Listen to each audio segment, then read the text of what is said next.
Hello, this is Robert Rickover at Body Learning. Today my guest is Esther Miltiades, an Alexander Technique teacher in North London, England.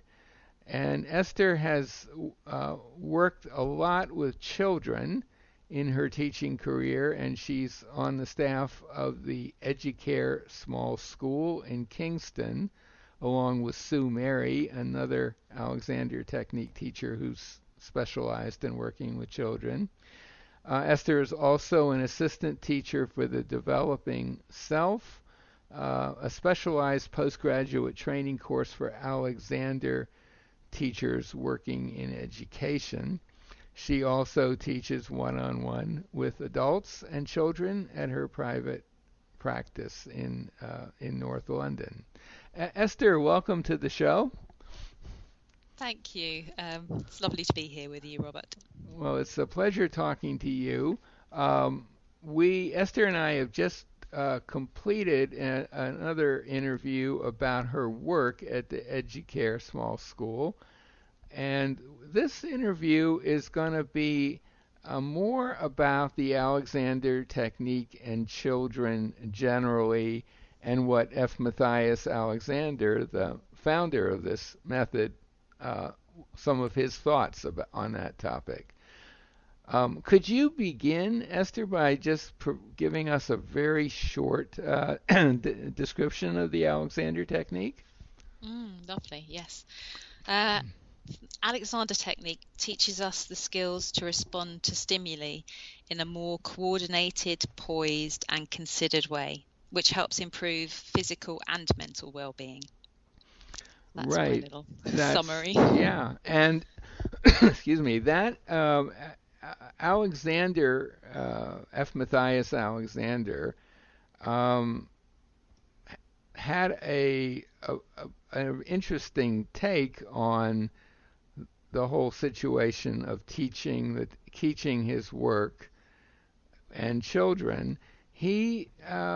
I believe he actually said something in one of his books to the effect that uh, yes, most of the current Alexander Technique students are adults, but in a way that's kind of a shame because children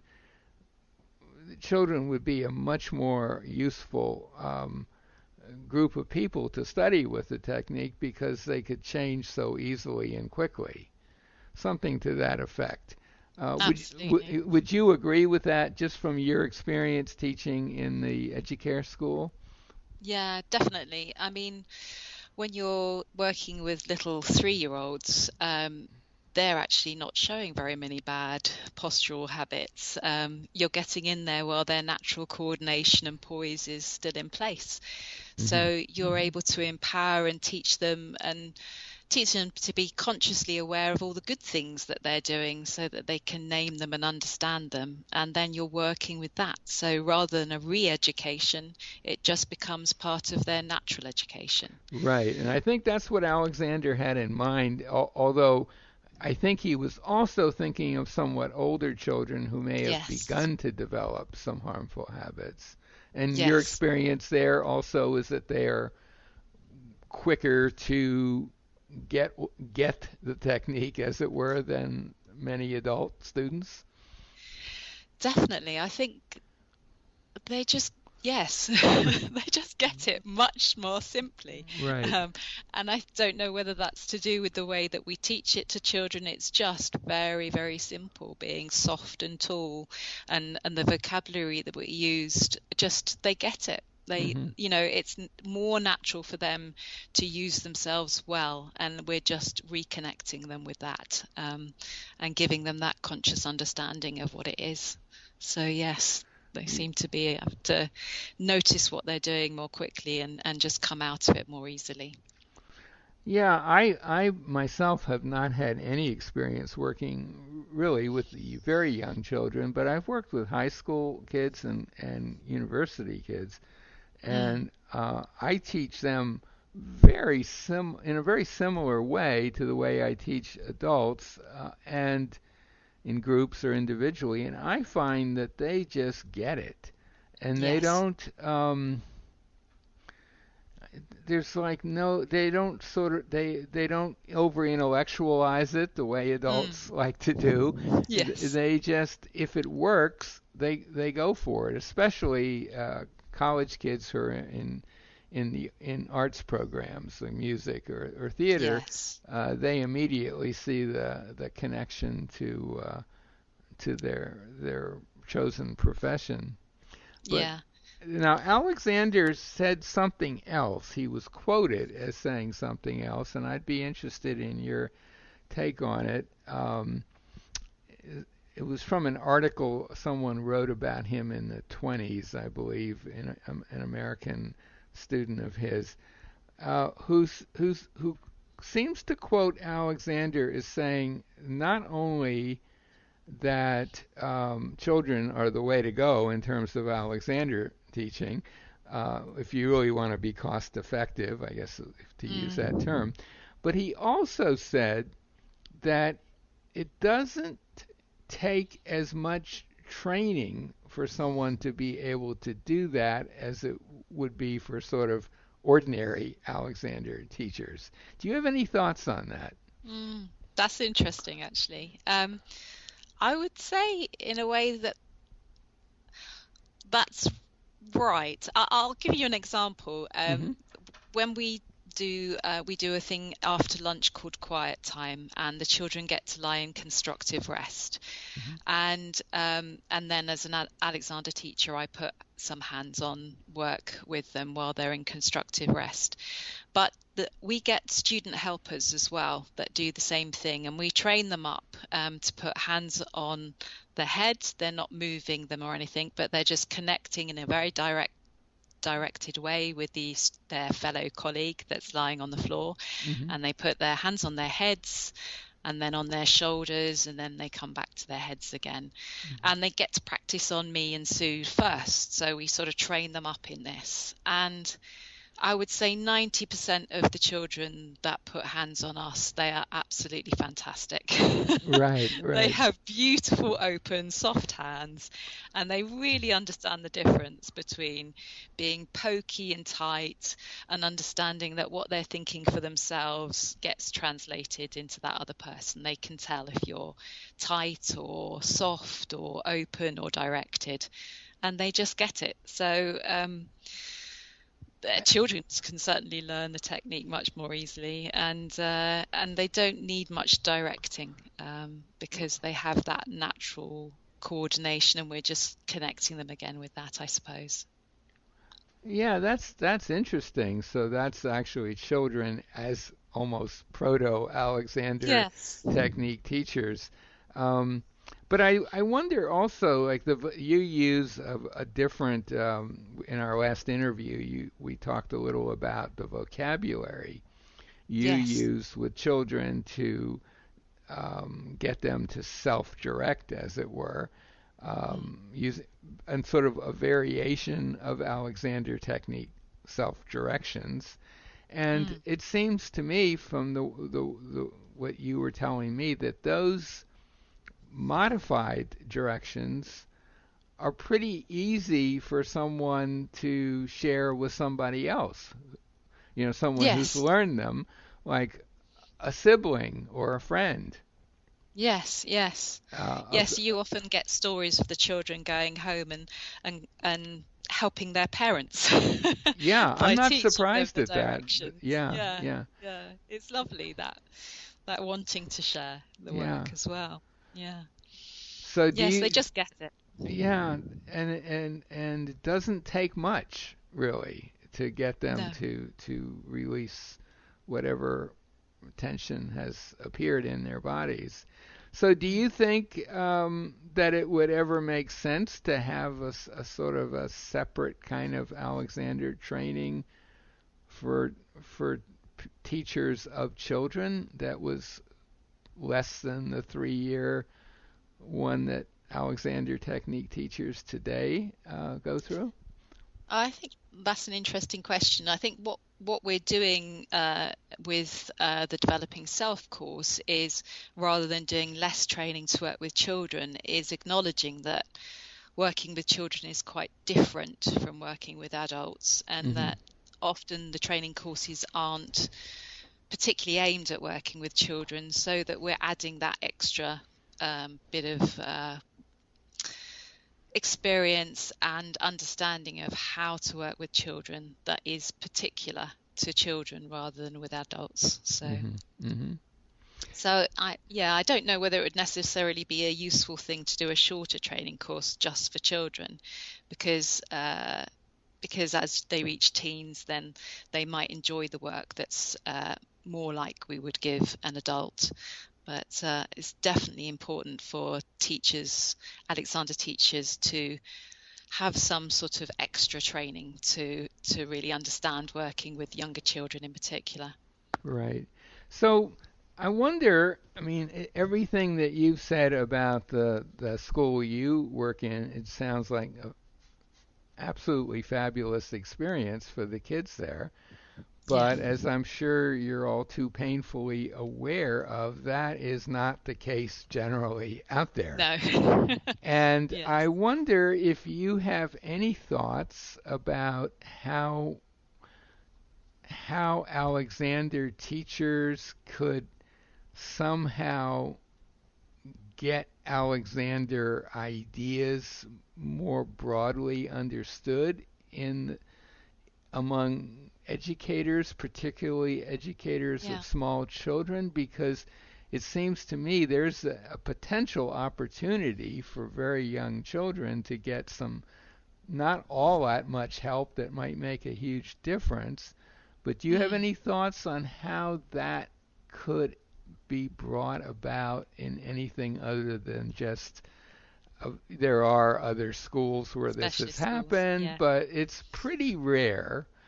Well, Yeah. it's something that we're working with at the moment, and part of the postgraduate training is creating curricula that could be used as a basis to take into state schools. So we're trying to broaden the base of Alexander Technique work and allowing it to be used as a general educational tool rather than just being used in music or drama. So the curricula and ideas that we have, say for example, that we can take into primary schools, are there to really be molded to what the school can do, but embodies the 30 years experience that Sue has really of working with primary school students. And part of that is a colleague, Jeremy Cassidy, and I are attempting to create a research project within a local London state school where we're taking the curriculum, the primary school curriculum for Alexander Technique, and really seeing what works in a state school, what they have time to do, what we can facilitate, so that it becomes something that a normal class of 30 children could achieve and could see results with. And part of that we're looking at changing some of the furniture, I was just going to ask you about school furniture. I first encountered that as a parent years ago when our children were in middle school, and I visited the cafeteria, which was an experience in itself, and I was astonished to see tables with metal stools kind of bolted to it so that you couldn't even move anything relative to anything else. And of course, they were all the same size and height. Yeah. And I know that you are part of the school's chair campaign that Richard Brennan, an Irish Alexander Technique teacher, has created. What do you think are the possibilities of kind of waking school administrators or treasurers or whatever up to the point that you might save some money by buying stackable chairs or tables that are bolted to chairs? It might be cheaper, but Yes, the cost to the students is just horrendous. absolutely. Yeah. And also, bringing awareness that it's not just the cost to the student, that actually because the furniture is badly designed, the children can't sit comfortably. They're trying to make themselves comfortable and they're moving and they're not being able to concentrate or focus on their work. So Hmm. yes, it's not just about back pain. It's about being able to sort of free children up to be more comfortable so that they can focus and enjoy their work. So yeah, we were looking at very cost-effective ways of changing school furniture and thinking about the dynamics of a classroom. Um, so Richard's doing a study at the moment with putting wedges on chairs, and Hmm. we're attempting to do a study of simply removing the chairs and replacing them with circular, flat-topped wooden stools that Yeah. we can cut Yep. down to Hmm.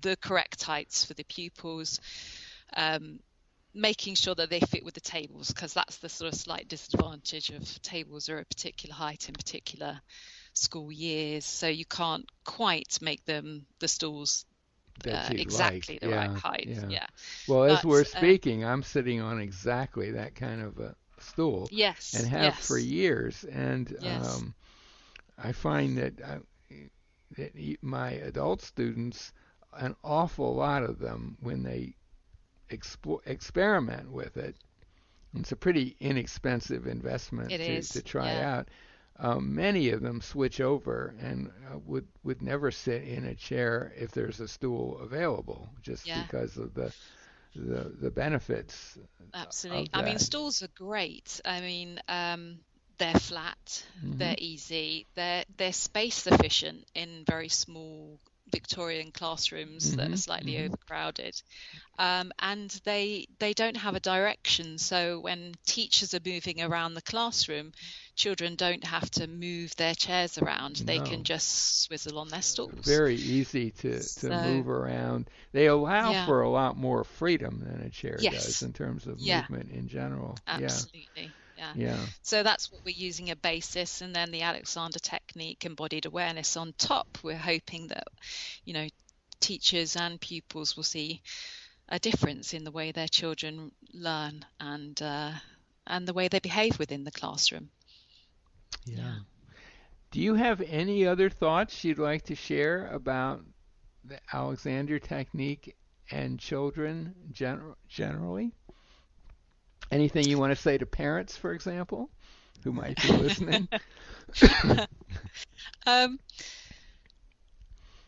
I mean, it's just a fantastic tool, a set of skills that you can give your child that stays with them for life. They are skills for life, and they are, it's equally as important to learn to look after yourself as it is to learn about maths and English and everything else. In all the stresses and the strains that we have today, to look after ourselves physically and mentally, learning to respond to stimuli, thinking about pausing and being able to respond and having that available to you. And understanding how anxiety affects our bodies. It's just a wonderful learning tool to have as part of your emergency kit, your first aid kit to look after yourself as you go through life. So I think that's what Alexander in Education is really trying to do, is trying to make educators more aware of the work that's available out there as part of the Alexander technique, that can be used in primary, secondary, and tertiary education, because it's got stuck within drama and music a lot, but it really has applications that can be broadly used within education. Yeah, So yeah, absolutely. Well, this might be a good place to bring our conversation to a close. My guest today has been Esther Miltiadis, who is an Alexander Technique teacher in North London, England. She works at the Educare Small School in Kingston. and she's also an assistant teacher for the Developing Self, a specialized postgraduate training course for Alexander teachers working in education. She also teaches, gives private and group lessons to adults and children. And I will put a link to Esther's website by this interview. If you're in the London area and you want to follow up on what she's talking about, contact her through the site. I'll also put a site that tells more about the Alexander Technique in general and will enable you to find a teacher, hopefully, wherever you live. Not everywhere, but a lot of places. Esther, thank you so much for this and the previous interview.